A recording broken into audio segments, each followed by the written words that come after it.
Welcome Shem Stars. Welcome back to your bio class. Today we are going to start Unit 2, that is Structural Organization in Plants and Animals, and we are starting with the Morphology of Flowering Plants. This slide shows an angiospermic plant. The angiosperms show a large diversity in external features or structures. We call it morphology.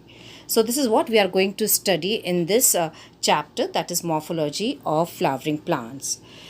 Angiospermic plant is divided in two systems, shoot system that is above the ground and the root system that is underground part of the plant. Shoot system consists of flower, fruit, stem, leaf, node, internode and buds. Underground part consists of primary roots, secondary roots and tertiary roots.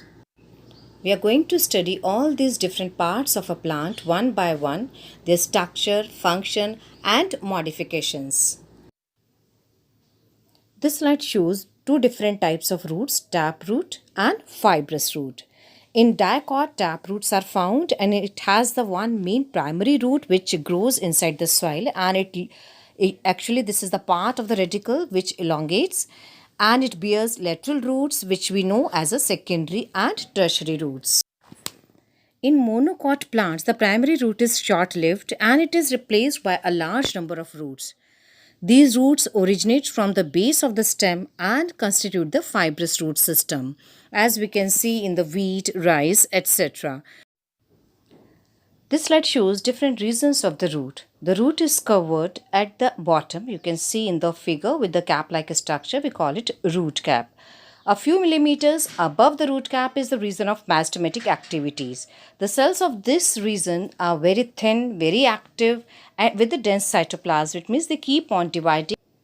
The cells proximal to this region undergo rapid elongation and enlargement and are responsible for the growth of the root in length.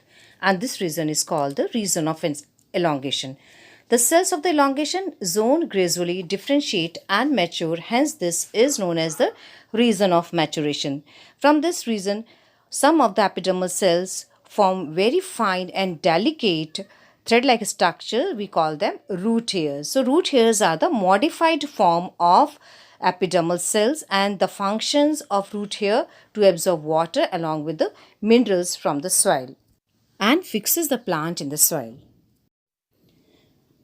Roots in some plants change their shape and structure and become modified to perform functions other than absorption and conduction of water and minerals. As shown in the slide, you can see the different types of roots. They are modified for support, storage of food and respiration. Tap roots of the carrot, turnip and adventitious roots of the sweet potato get swollen and store food. The another modification of roots, that is prop roots, which is commonly seen in banyan tree, which supports the plants, and in this way plant can cover the large area. In some plants such as rhizophora, growing in swampy areas, many roots come out of the marshy area because there is a deficiency of oxygen in the marshy area. So these roots, they come out in air vertically as shown in the slide, and these roots are known as pneumatophores, and these roots help them to get more oxygen for respiration from air. So children, this is all about the structure of an angiospermic plant, structure, function and modifications of roots. I hope you must have understood. In the next video, we will learn about the stem and stem modifications. Thank you, Sham Stars. That's all for today. You can drop your queries on the Google Classroom. Take care.